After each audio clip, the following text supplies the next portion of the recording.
Join us as we venture into the final, whispered moments of royalty, a realm where revered legend often obscures a far more complex and darker reality. We imagine the deaths of monarchs as grand, historic occasions, their last words preserved as noble pronouncements.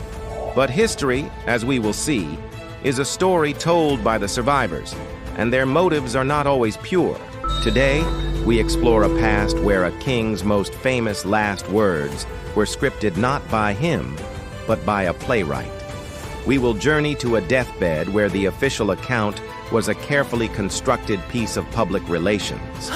And finally, we will uncover a royal death that was secretly orchestrated by the one man who should have been trusted to preserve life, the king's own doctor. This is the story of how powerful monarchs really died, a tale of lies, treason, and murder. Our journey begins on the blood-soaked ground of Bosworth Field in 1485.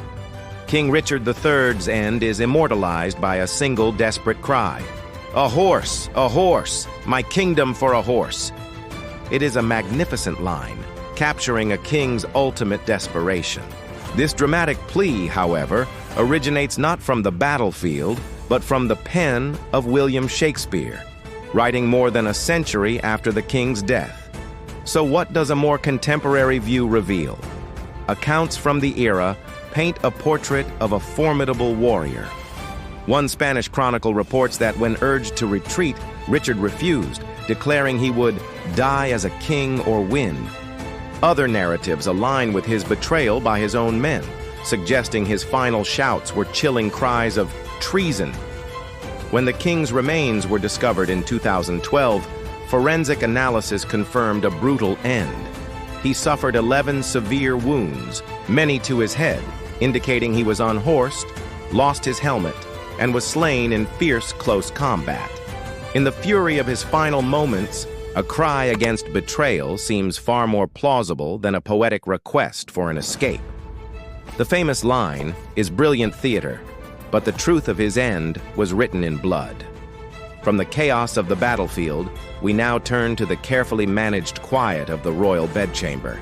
Henry VIII's death in 1547 was not an event left to chance. By his final years, the once powerful king was in constant pain, his body failing. His courtiers, fearing his infamous temper, were terrified to inform him that his end was near. When Sir Anthony Denny finally dared to speak the truth, the king's response was curated for posterity. The traditionally reported last words were calm and controlled. "I will first take a little sleep, and then, as I feel myself, I will advise upon the matter." He slipped into a state where he could no longer speak and died hours later. When Archbishop Cranmer arrived, the speechless king was asked for a sign of his faith in God. Henry, in his final act, managed to squeeze the archbishop's hand. This gesture, combined with his reported last words, created the official narrative, a pious king, peacefully in control of his destiny. It was a masterful piece of royal PR, designed to sanitize the grim reality of a painful and protracted death. Our exploration now advances into the 20th century, where the methods for managing a monarch's death became both modern and profoundly sinister.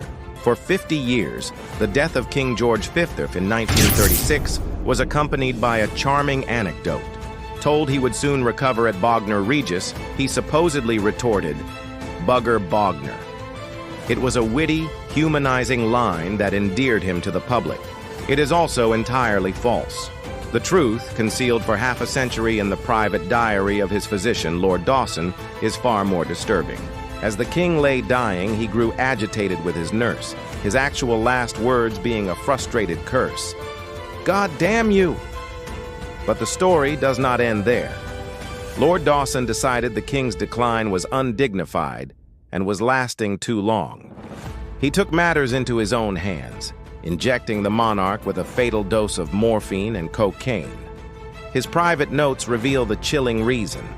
He timed the king's death to ensure the announcement would be made in the prestigious morning papers, rather than the less appropriate evening journals. The doctor's act of euthanasia was committed not just for a perceived mercy, but to meet a press deadline, ensuring the headlines would read, "A peaceful ending at midnight." As our exploration concludes, we see that the final words of monarchs are often artifacts, shaped not by the dying but by the living. They are influenced by playwrights seeking drama, by courtiers crafting a legacy, or, in the most unsettling case, by a doctor hiding murder behind a veil of mercy. These stories serve as a powerful reminder that the history we inherit is rarely the complete picture, and the most compelling fictions are often those told at the very end. We invite you to share your reflections on these complex histories in the comments below. To continue our unique adventures through the past, we hope you will join our community by subscribing.